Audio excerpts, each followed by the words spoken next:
ആകാശവാണി. നമസ്കാരം. പ്രത്യേക വാർത്താ ബുള്ളറ്റിൻ വായിക്കുന്നത് അമൃത വൈശാഖ്. ആഗോളതലത്തിൽ ഭീകരവാദത്തെ ഉന്മൂലനം ചെയ്യുന്നതിൽ ഷാങ്ഹായ് സഹകരണ സംഘടന നിർണായക പങ്കാണ് വഹിക്കുന്നതെന്ന് രാജ്യരക്ഷാമന്ത്രി രാജ്നാഥ് സിംഗ്. കിർഗിസ്ഥാനിലെ ബിഷ്കെക്കിൽ ഷാങ്ഹായ് പ്രതിരോധ മന്ത്രിമാരുടെ യോഗത്തിൽ സംസാരിക്കുകയായിരുന്നു അദ്ദേഹം. പഹൽഗാമിലെ ഭീകരാക്രമണത്തിന്റെ ഇരകളെ അനുസ്മരിച്ച രാജ്യരക്ഷാമന്ത്രി ഓപ്പറേഷൻ സിന്ദൂറിലൂടെ തീവ്രവാദത്തിനെതിരെ ഇന്ത്യ ശക്തമായ പോരാട്ടം നടത്തിയതായും വ്യക്തമാക്കി. ഭീകരതയെ പിന്തുണയ്ക്കുന്ന സുരക്ഷിത താവളങ്ങളെ ഇല്ലായ്മ ചെയ്യുന്നതിന് ലോകരാജ്യങ്ങൾ ഒരുമിച്ച് നിൽക്കണമെന്നും അദ്ദേഹം പറഞ്ഞു. ഷാങ്ഹായ് അംഗരാജ്യങ്ങളിൽ നിന്നുള്ള പ്രതിരോധ മന്ത്രിമാർ പങ്കെടുക്കുന്ന യോഗം മേഖലയിലെ പ്രതിരോധം, സുരക്ഷ തുടങ്ങിയ വിഷയങ്ങളാണ് ചർച്ച ചെയ്യുന്നത്. പശ്ചിമബംഗാളിൽ രണ്ടാംഘട്ട നിയമസഭാ തെരഞ്ഞെടുപ്പിനുള്ള ഒരുക്കങ്ങൾ പൂർത്തിയായതായി തിരഞ്ഞെടുപ്പ് കമ്മീഷൻ.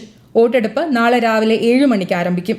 142 മണ്ഡലങ്ങളിലായി 3,20,00,000 വോട്ടർമാരാണ് രണ്ടാംഘട്ടത്തിൽ സമ്മതിദാനാവകാശം വിനിയോഗിക്കുന്നത്.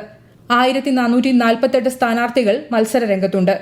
41,001 പോളിംഗ് സ്റ്റേഷനുകളാണ് വോട്ടെടുപ്പിനായി ക്രമീകരിച്ചിരിക്കുന്നത്. സുരക്ഷയ്ക്കായി 2,321 കമ്പനി കേന്ദ്രസേനയെ സംസ്ഥാനത്ത് വിന്യസിച്ചിട്ടുണ്ട്. ഇന്ന് നിശബ്ദ പ്രചാരണമാണ് നടക്കുന്നത്. കേരളം ഉൾപ്പെടെ നിയമസഭാ തെരഞ്ഞെടുപ്പ് നടക്കുന്ന 4 സംസ്ഥാനങ്ങളിലും പുതുച്ചേരിയിലും മെയ് 4-നാണ് വോട്ടെണ്ണൽ. സംസ്ഥാനത്ത് നിയമസഭാ തെരഞ്ഞെടുപ്പിന്റെ വോട്ടെണ്ണലുമായി ബന്ധപ്പെട്ട് ഉദ്യോഗസ്ഥരുടെ ആദ്യഘട്ട റാൻഡമൈസേഷൻ പൂർത്തിയായി. ഉദ്യോഗസ്ഥർമാർക്കുള്ള വോട്ടെണ്ണൽ പരിശീലന പരിപാടികൾക്കും ജില്ലയിൽ തുടക്കമായിട്ടുണ്ട്. സംസ്ഥാനത്ത് SSLC പരീക്ഷാഫലം മെയ് 15-ന് പ്രഖ്യാപിക്കുമെന്ന് മന്ത്രി V Sivankutty. Higher secondary, vocational higher secondary ഫലം മെയ് 22-നും പ്രഖ്യാപിക്കുമെന്ന് മന്ത്രി തിരുവനന്തപുരത്ത് മാധ്യമങ്ങളോട് പറഞ്ഞു. BDS വിദ്യാർത്ഥി നിതിൻ രാജിന്റെ മരണത്തിൽ പ്രതിഷേധിച്ച് വിവിധ സംഘടനകൾ ആഹ്വാനം ചെയ്ത ഹർത്താലിനെ തുടർന്ന് സംസ്ഥാനത്ത് ചിലയിടങ്ങളിൽ ഗതാഗതം ഭാഗികമായി തടസ്സപ്പെട്ടു. പത്തനംതിട്ട അടൂരിൽ വാഹനം തടഞ്ഞ ഹർത്താൽ അനുകൂലികളെ പോലീസ് ബലം പ്രയോഗിച്ച് നീക്കി. ഇടുക്കി മുണ്ടക്കയത്തും കട്ടപ്പനയിലുമടക്കം ബസ്സുകളും സ്വകാര്യ വാഹനങ്ങളും തടയുന്ന സാഹചര്യമുണ്ടായി. കണ്ണൂരിൽ വിവിധയിടങ്ങളിലും സമരാനുകൂലികൾ വാഹനങ്ങൾ തടഞ്ഞു.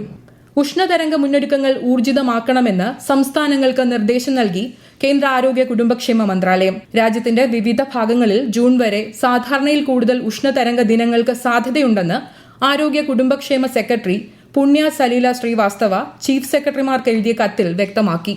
സംസ്ഥാനത്തെ വിവിധ ജില്ലകളിൽ ഇന്ന് താപനില സാധാരണയേക്കാൾ 3 മുതൽ 4 ഡിഗ്രി സെൽഷ്യസ് വരെ ഉയരുമെന്ന് കേന്ദ്ര കാലാവസ്ഥാ വകുപ്പ്. പാലക്കാട്, കൊല്ലം ജില്ലകളിലാണ് ഏറ്റവും ഉയർന്ന താപനില അനുഭവപ്പെടാൻ സാധ്യത. വിവിധ ജില്ലകളിൽ വരും മണിക്കൂറുകളിൽ ഇടിമിന്നലോട് കൂടിയ ഒറ്റപ്പെട്ട മഴയ്ക്കും സാധ്യതയുണ്ട്. മറ്റന്നാൾ മുതൽ സംസ്ഥാനത്തെ വിവിധ ജില്ലകളിൽ മഴ ശക്തിപ്പെടും. ഒറ്റപ്പെട്ട ശക്തമായ മഴയ്ക്കുള്ള സാധ്യത കണക്കിലെടുത്ത് കണ്ണൂർ, കാസർഗോഡ് ജില്ലകളിൽ മറ്റന്നാൾ മഞ്ഞ ജാഗ്രതയാണ്. പത്തനംതിട്ട, ഇടുക്കി, വയനാട് ജില്ലകളിൽ വെള്ളിയാഴ്ചയും ആലപ്പുഴ, കോട്ടയം, എറണാകുളം ജില്ലകളിൽ ശനിയാഴ്ചയും ശക്തമായ മഴയ്ക്ക് സാധ്യതയുണ്ട്. നെടുങ്കണ്ടം ഇരട്ടക്കൊലപാതക കേസിൽ പ്രതി സജി പിടിയിൽ. വീടിന് സമീപത്തെ വനമേഖലയിൽ പോലീസ് നടത്തിയ തിരച്ചിലിനിടെ പ്രതി സ്വയം കീഴടങ്ങുകയായിരുന്നു. മലപ്പുറം കരുവാരക്കുണ്ട് മുള്ളറയിൽ കാട്ടാനയുടെ ആക്രമണത്തിൽ പരിക്കേറ്റ ടാപ്പിംഗ് തൊഴിലാളി മരിച്ചു. മുള്ളറ സ്വദേശി ജംഷീറാണ് മരിച്ചത്. ഇന്ന് പുലർച്ചെ റബ്ബർ തോട്ടത്തിൽ ടാപ്പിംഗ് ജോലിക്കിടെയായിരുന്നു സംഭവം. സമൂഹത്തിന്റെ ആവശ്യങ്ങൾ നിറവേറ്റാൻ സർക്കാരുകൾക്ക് പൂർണ്ണമായി സാധിക്കാറില്ലെന്നും ഈ മേഖലകൾ NGOകളുടെയും സന്നദ്ധ സംഘടനകളുടെയും സേവനം വിലപ്പെട്ടതാണെന്നും ഗവർണർ രാജേന്ദ്ര വിശ്വനാഥ് ആർലേക്കർ. പത്തനാപുരം ഗാന്ധിഭവന്റെ സിൽവർ ജൂബിലി ആഘോഷം ഉദ്ഘാടനം ചെയ്യുകയായിരുന്നു ഗവർണർ. സമൂഹത്തിന്റെ ആവശ്യങ്ങൾ തിരിച്ചറിഞ്ഞാൽ വ്യക്തികൾക്കും സംഘടനകൾക്കും ധാരാളം കാര്യങ്ങൾ ചെയ്യാൻ സാധിക്കുമെന്നും അതിനുദാഹരണമാണ് ഗാന്ധിഭവനെന്നും ഗവർണർ പറഞ്ഞു. ഗാന്ധിഭവൻ ഏർപ്പെടുത്തിയ സുഗതകുമാരി ദേശീയ പരിസ്ഥിതി പുരസ്കാരം മുൻ മിസോറാം ഗവർണർ കുമ്മനം രാജശേഖരനും international poetry award Aries group സ്ഥാപകൻ സോഹൻ റോഹിക്കും ഗവർണർ സമ്മാനിച്ചു. പ്രശസ്ത ഓങ്കോളജിസ്റ്റ് ഡോക്ടർ K. പവിത്രൻ അന്തരിച്ചു. അമൃത ഹോസ്പിറ്റൽ മെഡിക്കൽ ഓങ്കോളജി വിഭാഗം മേധാവിയായിരുന്നു. രാജ്യത്തെ തന്നെ മികച്ച ഓങ്കോളജിസ്റ്റുകളിൽ ഒരാളായിരുന്ന അദ്ദേഹം 2 പതിറ്റാണ്ടിലേറെയായി അമൃത ആശുപത്രിയിൽ സേവനമനുഷ്ഠിച്ചു വരികയായിരുന്നു.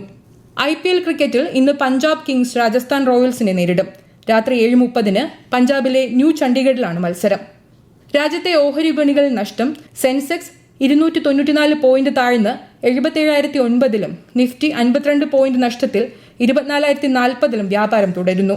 പ്രത്യേക വാർത്താ ബുള്ളറ്റിൻ കഴിഞ്ഞു. അടുത്ത വാർത്താ പ്രക്ഷേപണം വൈകുന്നേരം 6:30-ന്.